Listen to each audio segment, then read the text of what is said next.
Every August, empty nest adjustment gets treated like a comedic punchline. You get automated emails from the University Parent Relations Office, and people joke about turning your kid's bedroom into a home gym. It is framed as a simple logistical milestone. But then you finish the drop-off and walk back into the house. The quiet is loud. You stand in the doorway of their room, and the sudden physical void is visceral. This is a highly predictable, seasonal phenomenon. Millions of households experience this exact same shock simultaneously, right as the fall semester begins. The grief itself, however, doesn't follow a neat schedule.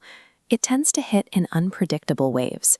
You might feel perfectly fine for 3 days, and then you find a stray sock behind the dryer, and you're completely done for. This intense emotional distress is confusing for a lot of parents because no tragedy occurred.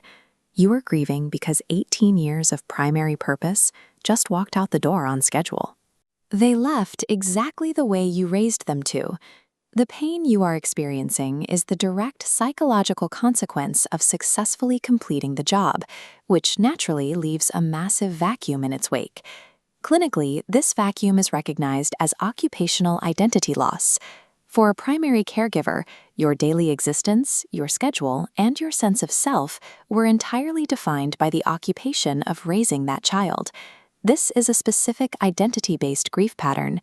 Because it comes in sharp waves triggered by ordinary objects and empty spaces, it operates differently from the persistent, steady low mood associated with major depression.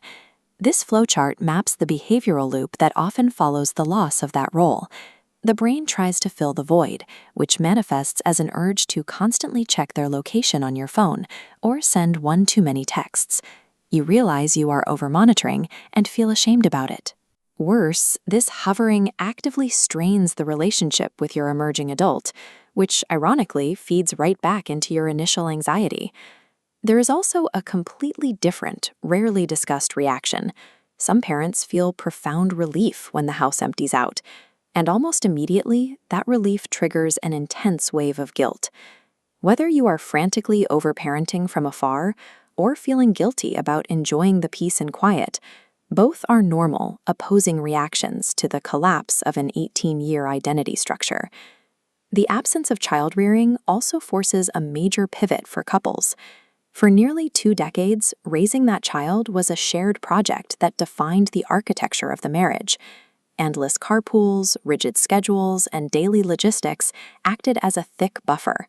They naturally papered over deeper marital friction. When the child leaves, that logistical buffer vanishes overnight. Whatever issues the two of you were burying under daily tasks suddenly have nowhere left to hide. You look across the table and realize you have to interact with each other without the constant mediation of parenting duties. At first, that can feel incredibly isolating. It is important to know that resurfacing friction is a predictable part of this transition. It means your relationship requires attention, not that your marriage has failed. Surviving the empty nest means you have to actively address this resurfacing friction and confront the reality of your relationship now that your primary shared project is complete.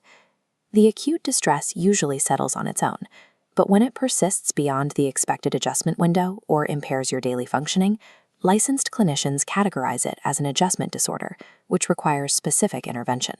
Therapists often use cognitive behavioral therapy to interrupt those anxious monitoring loops, helping parents break the habit of constant location tracking.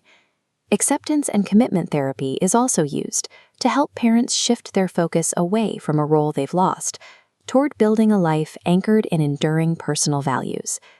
And frequently, couples therapy is the highest value intervention of all. It gives partners a dedicated space to actively construct a brand new shared project. Practices like coping and healing counseling provide these evidence-informed approaches via HIPAA-compliant telehealth. Serving all 159 Georgia counties, they offer evening availability for working parents, with commercial plans typically costing $10 to $40 a session and a $0 copay for Medicaid. You feel the grief because you did the work. You raised someone who was actually capable of leaving.